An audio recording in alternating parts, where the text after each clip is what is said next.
Black Bolt and White Flare are officially out, ladies and gentlemen, and today we're going to be looking at the best decks in the Pokemon TCG format. You might be wondering, what do I play? There's a lot of new cards out. Some things have changed, some things haven't. Some stay the same, some don't. We're going to look at them today. There's a lot of decks we're going to look at. We're going to rank them in 5 different tiers: S, A, B, C, and D. S, I think, is just this deck's broken. You should probably play it. It's going to probably run the format. D is don't play it. Leave it in your binder. Just don't let me catch you playing this deck, okay? If you guys are going to buy some new cards, by the way, check out my TCG player. Link in the description below. It helps out the channel a ton. All you have to do is click on that and then add items to cart and go from there. If you also enjoy the content, please like and subscribe. It helps out the channel a ton. We're just going to jump into it. There's a gajillion decks that I've got to look at because I couldn't really find a real tier maker. My normal guy just didn't make one, so I'm just going to use this one. So it looks like we're looking at straight Dragapult off the rip. I think this deck is still quite good. I think it's very powerful in what it's supposed to do. I like how it gets like less serious in order as we go down the list. Just an observation. But I think Dragapult still ends up making its way into A tier. Should I zoom in a little bit? Probably. I should probably zoom in a little bit, right? Like this is better for everyone, I think, right? Yeah, okay, cool. I think Dragapult goes into A tier just because it has like it's still really, really good, but it has like a Gardevoir problem. And like I think Gardevoir simply existing. There's no Gardevoir Jellicent in here, is there? I don't think I saw it. We're just gonna pretend this is Gardevoir Jellicent, right? Um, or I can go get a Jellicent. So let me go get a Jellicent picture. Jellicent EXSIR, you know. We're just gonna copy this image. Wait, let me do this. We're improvising. We're improvising chat. We're improvising as we go. We're gonna go ahead and go to downloads, add this, and boom, there's Jellicent. This is gonna go right here because Guardy Jellicent is a deck. Okay. No one saw that. All right. Dragapult Dusknoir, I think, is still in the same category as A tier. I think the same problem exists for the deck where Dragapult is still quite good as a deck. You have all the pieces, right? Like the straight Pult is meant to be more consistent, more setup reliant. The Dusknoir line gives you a lot more pieces and stuff to play with and options and combos. But the problem is you lose that consistency that was so good against decks like Grimmsnarl and stuff like that. And then you obviously still deal with the problem that Gardevoir is quite good into you, and it becomes a problem from there. I think Pultzard goes into B tier because while the deck itself is quite good, I think the new Jellicent card itself poses quite a bit of a problem for it. I think Jellicent having the item lock and the tool lock makes it very difficult for you to actually establish multiple Charizards or multiple Dragapults at once. And the deck playing multiple copies of TM Devolution just makes it so it's really, really difficult to actually play the game into this deck. And I just feel like it's going to be very difficult the more you play it to actually establish what you want to establish, especially given you don't have a lot of cool tricks like Dragapult Dusknoir does. And yes, the Charizard is like a solo attacker into these Gardevoir decks that could be quite good, but when damage manipulation when Monkey Dory comes in and Devolution comes in, you don't really get to play the game, and then it gets really tough to play. Straight Gardevoir is still as strong as it always has been. I think that deck is going to be comfortably in A tier. It doesn't have all the cool pieces that it gets, but it still is the exact same deck. You could probably still take your good old Gardevoir deck, throw in a couple of TM Devolution, still probably play your Turbo Energize, all that good stuff, and you're probably still off to the races. Like the deck is still good. If you haven't been playing Pokemon for the last 4 to 5 months, I'm really sorry to inform you that Gardevoir is once again broken. But I guess this statement goes back to the entirety of the history of Pokemon TCG. There's always been like a broken Gardevoir. Like what is Pokemon's problem with printing broken Gardevoirs? Has anyone else realized this? Just me? Just me? Anyway, Zoroark I think goes into C tier. Actually, I'll have to put it in B. I think C is a little bit harsh for it. But I think this deck just sucks. Like you're putting this like Zoroark engine in your deck that is so much harder to move. Yes, you get Air Balloon, so you can actually pivot it a little bit better. But once again, we're going into a format where there's going to be a lot of tool lock, a lot of item lock. This Frillish is just really, really hard to play into. This Jellicent is really, really hard to play into. And Dragapult decks are still going to be going ahead and setting up pretty consistent and strong boards. Like you now get gutted in different ways. I think it's just an objectively worse version to play than the regular version. I would go ahead and put Jellicent in S tier. This is going to be Jellicent and Gardy. We also no one remember, no one saw that from the beginning of the video. If you rat me out, tell your mom.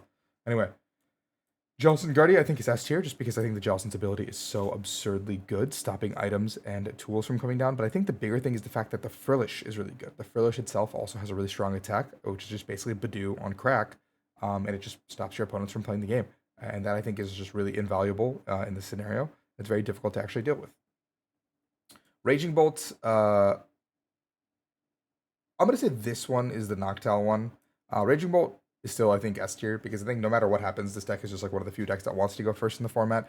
It has an incredibly powerful curve, and if you just kind of get all your pieces up and running, especially with Noctowls and all that good stuff, it's very difficult for you to actually um, like not do what you want to do. But the problem is the deck is so linear that a lot of the time the decks that are better, like Jellicent or Dragapult or whatever, can formulate game plans where they can win the game off of one or two attacks or like exactly three attacks. So sometimes your game plan does involve like the bigger decks missing one of the turns, and all in all, like these decks do miss quite a bit. That's why we see Raging Bolt succeed time and time and time again, compared to some of these other decks in the format. Like Raging Bolt will always succeed to the top, like rise to the top, because some of these decks will always stumble and fall down.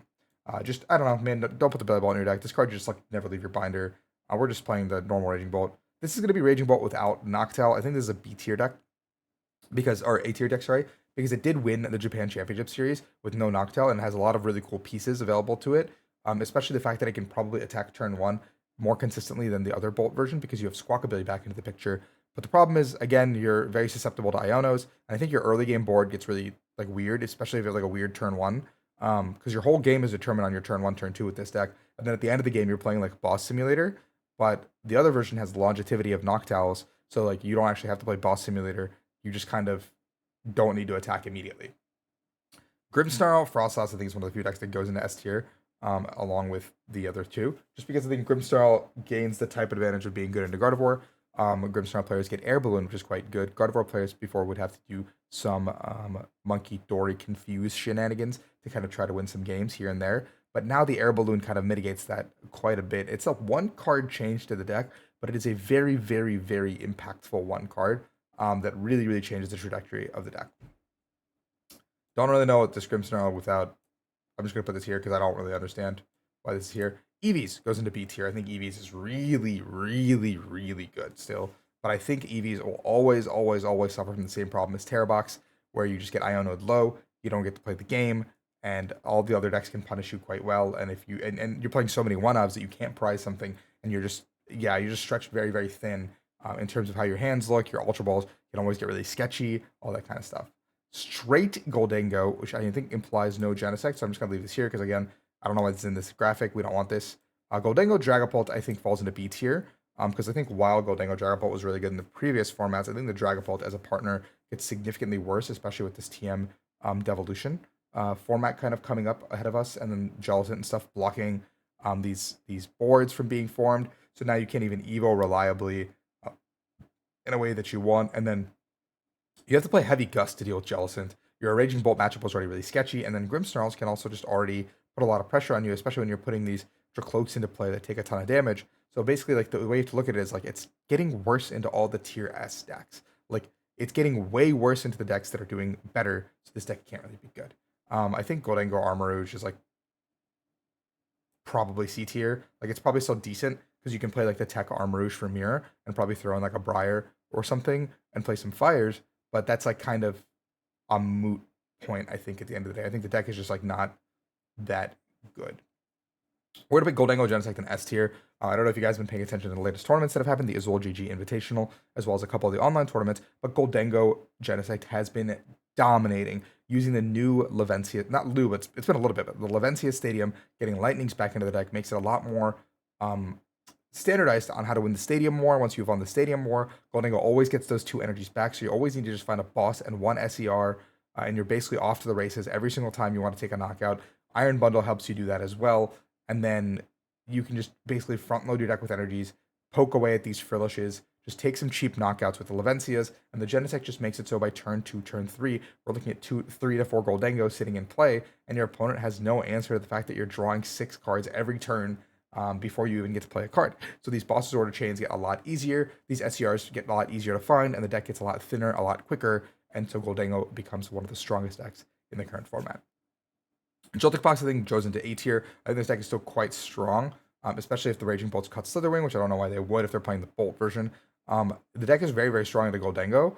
That is one reason I think this deck could be really, really good into the metagame, and it's really good into Grimmsnarl. Like, those are two of your best matchups in the room, and I'm sure you could probably make Jellicent close, depending on your deck list, But again, the deck has very little agency. You're relying on looking for boss's orders later in the game. You have to basically get into this Joltik as soon as possible. A lot of different factors that go into this deck, but I think it's still very strong. The problem is just how low its agency is when you actually want to play the game. I'm gonna put these two here. I just don't really know why they're here. And this, but Zekrom Eels I think is like a C tier deck because I think Eels as a concept is really cool. But right now we don't like the format is not slow enough for us to actually like set up and build behind this, which is a crazy thing to say because every deck right now is like a setup deck. But you just don't get a chance to use your generators. You don't get a chance to build up your board, and you don't get actually a chance to use your Zekrom. Like Joltik Box does everything we want to do, just better. You know, like it just does it all way, way, way better than it already exists. I think Zoroark falls into B tier. I think this deck is actually really good, given that it has pretty good matchups into Gardevoir and probably Dragapult. But I think your Grimmsnarl matchup is really close, and I'd have to surmise both your Raging Bolt and Gholdengo matchups are really bad because they can just one-shot you pretty easily, and your Darmanitan doesn't do enough unless you find, like, even if you find Defiance, right? Yeah, I think even if you find Defiance, you don't do enough with your Darmanitan. So, like, the matchups, like, the two decks that got, like, a big, like, Gholdengo getting a big buff is just a really bad situation for Zoroark because now you're just getting blown out of the water pretty much every time you want to play the game. And Dragapult getting one tier worse due to Jellicent, I think also makes it so Zoroark isn't as good in the grand scheme of things. This is going in deep. I don't know what this is. Typhlosion, B tier. Hot take. I played it to a challenge. I think this deck is awesome. Silver Bangle, definitely got to give it a lot of oomph. Silver Bangle plus Gravity Mount means you don't have to play those trash Victini cards anymore. You, you can play better cards in your deck to just actually set up and play the game. Again, I think the problem with this deck though is that something like Jellicent. I mean, actually, dude, I'm blowing up this Jellicent. There's no questions asked. Like, I'm getting 4 Ethans in the discard. They're gonna put up a Jellicent. I would be like, sayonara, see you later. Raging Bolt, free matchup. Grimmsnarl, probably free. Gholdengo, I've never had an easier matchup in my life. Maybe this deck should be an A tier. Who knows? I'm a huge Typhlosion fan. Maybe I'll bring it to another cup or a challenge. Who knows? It might happen. It probably will happen. I am a loose cannon. Charizard Pidgeot, I think, again, B tier. Similar, this is going here. Same situation where like you're the same as like Dragapult. Actually, no, I'm actually gonna. It's like high B tier, right? Like right on the tiers, I remember it's like high B tier, low A tier, if anything, because I think unlike Dragapult, you have much more agency when you actually get a Pidgeot up and running. So once you get a Pidgeot up and running, you can actually put a lot more pressure on this Jellicent deck. You can put a lot more pressure on Raging Bolt, on Gholdengo, on Grimmsnarl, whatever you want to do, before the TM Devolutions come into play. Your deck is a lot more TM Evolution heavy, so you can still build up your board to get to like Pidgeotos, get to Charizards, and that Pidgeot, sorry, is so much more impactful than Dragapult would ever be, because yes, it's an attacker, and yes, Dragapult can do a lot of like damage in the early game, but you can just rely on playing like an old school Charizard build, getting the board up and running, and then once you are in the end stages of the game, you can use this Charizard to basically carry you. And there's you have Chi-Yu as a one prize attacker. I don't think it does. I think it does enough to Gholdengo as well. Like the Chi-Yu is really good into like a couple of these matchups. The Charizard is a great attacker into like Gardevoir off the rip. And then into Grimmsnarl, I think you just got to figure it out. I don't really know what you're supposed to do, but you can figure it out. Garchomp, B tier. I think Garchomp's B tier, a solid B tier deck. I think it is really good into Gardevoir. I think it's really bad into Gholdengo and Raging Bolt. I think it's fine into Grimmsnarl. I think Garchomp is obviously really bad into any deck that can one-shot it. And now with Gholdengo playing things like Lavencia, it means that they can get their energies back faster without having to use SERs, specifically SERs, and they can just blow up your board over and over and over again in a very consistent way. And then Garchomp can't really respond to that. And same with Raging Bolt, where they can just like, just blow up your board, load up the board, build up one big green teal mask, and all of a sudden this one teal mask is barreling through your entire board, and you can't really do anything about it. And yeah, that's why this deck's in here. Rockets, again, also B tier, just because I think Rockets as a whole is like a very cool deck. I think it still sets up quite well. I think once there's like a rotation or so, this deck would get a lot better because all the pieces required for it are very, very good. Like I said, like all the supporters in the deck are really good. The pieces in the deck are really good, but I just don't think it holds a candle right now to the decks that are much stronger than it. So it has to take a back seat for a little bit until some of the power supporters are rotated out. Like you guys don't know, I don't know if you've looked at next rotation. It's a little side tangent. We'll do a rotation video on this channel as always. So remember to subscribe for all that good stuff. But we lose Arven, we lose Iono, we lose Research, we lose Boss. Like we are losing 4 power supporters. We're losing the 4 supporters that are in every single Pokemon TCG deck right now. So yeah, get ready for that. I think Poison Arch is like surprisingly could be a B tier deck.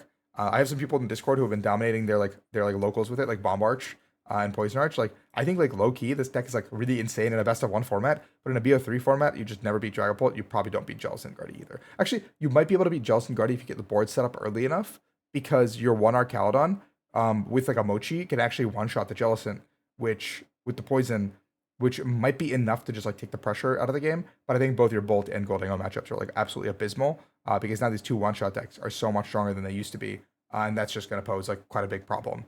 Ho Armarouge is actually a deck I would also put in B tier because I think this deck is very interesting, and I would love to put more effort into it because I think the attackers that it has are really cool, and I think Prism Energy obviously unlocks more than what Luminous already gave you. So I have to like look into it, and maybe Prism Energy like makes the deck a little bit better. I don't know, probably not, but maybe it does. Who knows? Um, Ogre Box, Terror Box, unfortunately goes into C tier.